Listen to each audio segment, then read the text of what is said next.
అదే RTV app వార్తల్ని క్షణాల్లో చదివే అవకాశం ఉంటుంది. ఒక న్యూస్ పేపర్, ఒక టెలివిజన్ ఛానల్ మీ చేతుల్లో ఎప్పుడూ ఉంటాయి. ఇప్పుడు రాలా, దిస్ ది ఫస్ట్ టైం. దానివల్ల విజయవాడ నగరం అతలాకుతలమైంది. పరిసర పక్కనున్న రూరల్ ఏరియాస్ కూడా అయినాయి. దానికి ముఖ్యమంత్రి గారు స్వయంగా వచ్చి కలెక్టరేట్లోనే ఉండి ఈరోజు యాక్చువల్గా అన్నీ సెట్ చేస్తూ ప్రజలకు ఇబ్బంది లేకుండా ఫుడ్ కానీ, వాటర్ కానీ, బిస్కెట్స్ కానీ, మిల్క్ కానీ, ఇలా ఫ్రూట్స్ కానీ సప్లై చేయడం జరిగింది. వీలైనంతవరకు మ్యాక్సిమం, అంటే కొన్ని ఏరియాలకు పడవలు కూడా బాగాలేకపోయినాయి. మొదటి రోజు అజిత్ సింగ్ నగర్లో పోయిన బోల్తా పడిపోయినాయి. ఆ ఫోర్స్ ఆఫ్ వాటర్కి ఒక ట్రాక్టరే బోల్తా పడింది. ట్రాక్టర్లో నేనే స్వయంగా మెటీరియల్ వేసి పంపిస్తాను, నా కళ్ళ ముందే అది బోల్తా పడిపోయింది. అలాంటి పరిస్థితుల్లో కూడా ఈరోజు అన్ని శాఖలను సమన్వయం చేసి ముఖ్యమంత్రి గారు ప్రజలకి వీలైనంత వరకు తక్కువ ఇబ్బంది ఉండేటట్టుగా చేయడం జరిగింది. అయితే ఇప్పుడు నీళ్లు దాదాపు 80% పోయినాయి. ఇంకా కొన్ని ప్లేసులు ఇంకా 20% ఉన్నాయి. ఇవాళ ఈవినింగ్కి ఇలాంటి రేపు పోతాయని అనుకుంటున్నాం. అయితే ఫుడ్ ఇంకా సప్లై చేస్తున్నాం. నిన్నైతే 26,000 వాటర్ బాటిల్స్, వాటర్ ప్యాకెట్స్ పెట్టాం.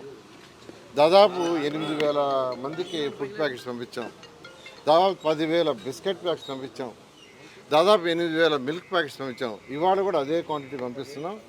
రేపు నుంచి 8 lakhs 8 లక్షలు, 10 లక్షల బిస్కెట్ ప్యాకెట్స్, 8 లక్షల మిల్క్ ప్యాకెట్స్, 26 లక్షల వాటర్ ప్యాకెట్స్, ఈ విధంగా యాక్చువల్గా పంపించడం జరిగింది. ఇవాళ కూడా అదే క్వాంటిటీ పంపించుకున్నాం. ఎందుకంటే ఇప్పుడు నేను కొన్ని ఇళ్లలో అడిగాను. యాక్చువల్గా వాళ్ళందరూ ఏం చెప్పారంటే మా సిలిండర్ కొట్టుకోపోయింది సార్ అన్నారు. సో వంట వండుకోవాలన్నా అది కూడా ఇబ్బంది అవుతుంది. రేపు యాక్చువల్గా వాళ్ళకి రైసు, కొన్ని ప్రొవిజన్స్ అవన్నీ స్టార్ట్ చేస్తారు. ముఖ్యమంత్రి గారు ఆల్రెడీ ఆదేశించారు ఇమీడియట్గా స్టార్ట్ చేయమని. రేపు నుంచి ఇస్తారు.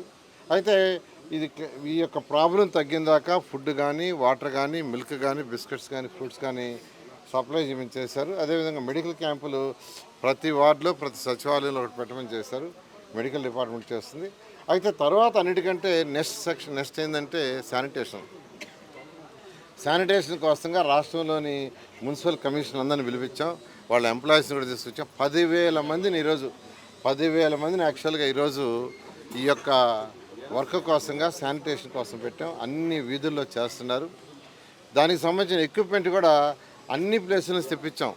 మిగతా మున్సిపల్ కార్పొరేషన్ నుంచి, మున్సిపాలిటీస్ నుంచి వాళ్ళకి కావాల్సిన డ్రోజర్లు కావచ్చు, లేదా స్వీపింగ్ కావచ్చు, జేసీబీలు కావచ్చు, అన్నీ తెప్పించాం.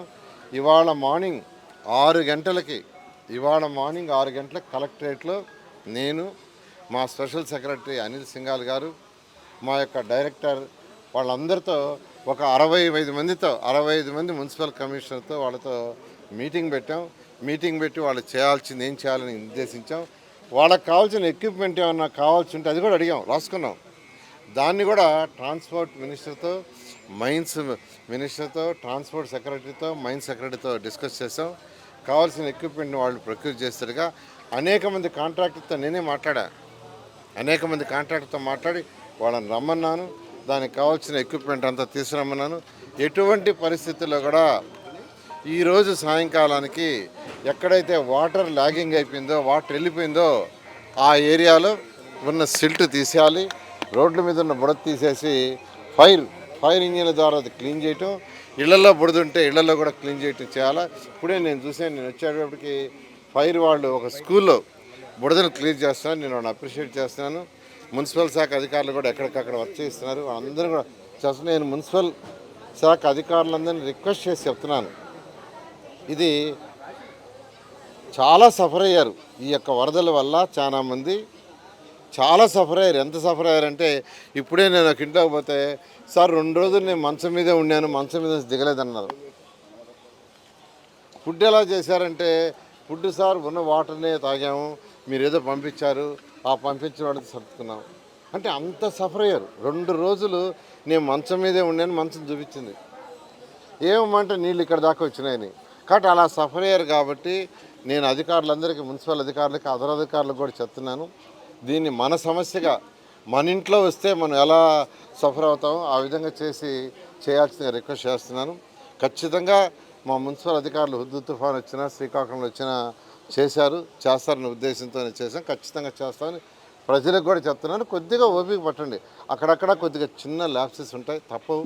ఎందుకంటే నేను స్వయంగా అజిత్ నగర్లో బోట్లు ట్రాక్టర్లు పంపిస్తే నా కళ్ళ ముందే బోటు తిరగబడిపోయినాయి, ట్రాక్టర్లు తిరగబడాయి ఫస్ట్ డే నా కళ్ళ ముందే. కాబట్టి నేనే ప్రత్యక్ష సాక్షిని. అందువల్ల అందరూ ఓపికగా ఉండాలి. సీఎం గారు అయితే కంప్లీట్గా కలెక్టరేట్లో ఉండి మాకు ఇన్స్ట్రక్షన్స్ ఇస్తున్నారు అనుభవంతో. కాబట్టి అందరిని నేను రిక్వెస్ట్ చేస్తున్నాను, మీరు కొద్దిగా ఓపిక పట్టాల్సి రిక్వెస్ట్ చేస్తున్నాను. ఒక మాట మాట్లాడాలి కదా.